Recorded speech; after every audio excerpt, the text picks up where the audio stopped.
Bonjour tout le monde. Aujourd'hui, nous allons lire le livre L'incroyable cadeau. Chapitre 1. Lily. Lily Martel habite une grande et vieille maison avec ses parents et sa grand-mère. Mais la plupart du temps, il n'y a que Lily et sa grand-maman. Les parents de Lily ne sont pas comme les autres parents. Ils ont toujours un projet incroyable à réaliser. Leur projet actuel consiste à survivre la trace de l'explorateur Monty Trips il y a 100 ans. Celui-ci avait mis le cap sur le Pacifique Sud et Montgolfière. Monsieur et Madame Martel ont lu l'histoire de sa vie dans un vieux bouquin. Puis, ils se sont achetés une montgolfière. Ont fait leur bagage et se sont envolés. Nous reviendrons pour ton anniversaire. Demain, c'est l'anniversaire de Lily. Elle toujours sans nouvelles de parents. Il lui manque beaucoup. Grand-maman est gentille et drôle, mais un peu distrait. Elle fait des tas de choses avec Lily, mais elle n'est pas pareille. Lily décide d'arrêter de penser à ses parents et se songer plutôt à ses cadeaux. Son ami Freddy a reçu un garage miniature pour son anniversaire. Lily aime bien jouer avec le garage, mais ce n'est pas celui-ci qu'elle veut.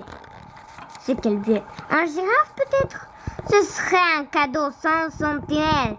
Grand-maman pourrait lui tricoter un foulard pour la garder au chaud. Mais la girafe s'ennuierait de chez elle.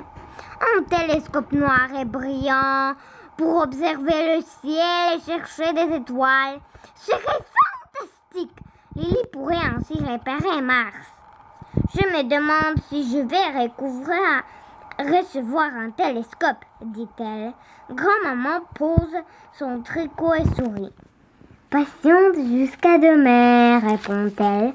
Chapitre 2. Une chasse aux cadeaux. Enfin, c'est l'anniversaire de Lily. Elle repousse ses couvertures et saute du lit. Vite, elle s'habille. Tout vole à gauche et à droite. C'est l'heure des cadeaux. Ses amis recevoir leurs cadeaux au déjeuner, mais pas Lily. Chaque année, grand-maman les cache dans un endroit différent. Au cerron, il cachait cette année. Lily descend à la haute. Un ballon est attaché à la rampe de l'escalier. Il y a une note aussi. Un indice pour l'aider à trouver ses cadeaux. Elle lit. Bon anniversaire, Lily. Suis la flèche pour trouver tes cadeaux.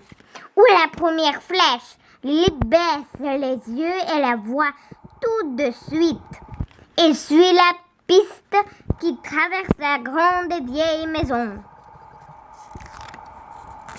Elle voit des araignées dans l'escalier et des coccinelles dans la salle de bain, mais elle ne trouve aucun cadeau. Elle regarde sous les lits et derrière les livres, toujours rien. Enfin, elle arrive dans le boudoir.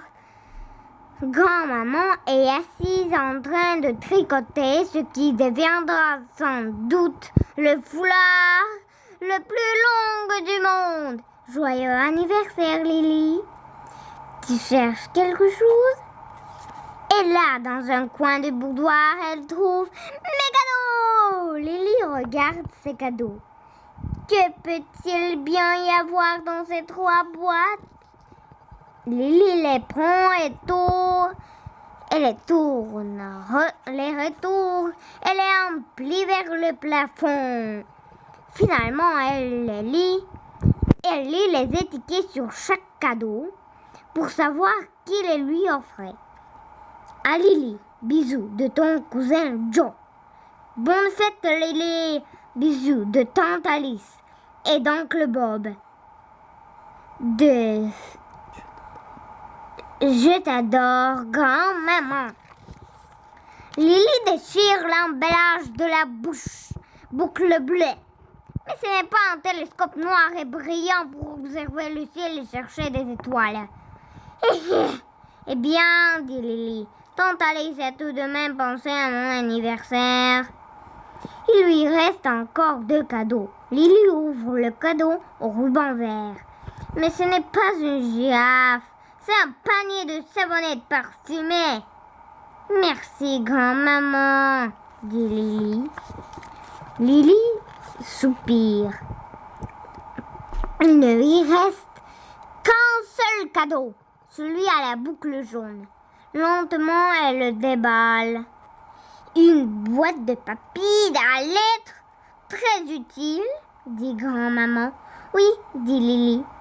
Puis elle aperçoit un dernier cadeau. À Lily, la grande maison, Blissop, de quelque part dans le Pacifique Sud. De ses parents!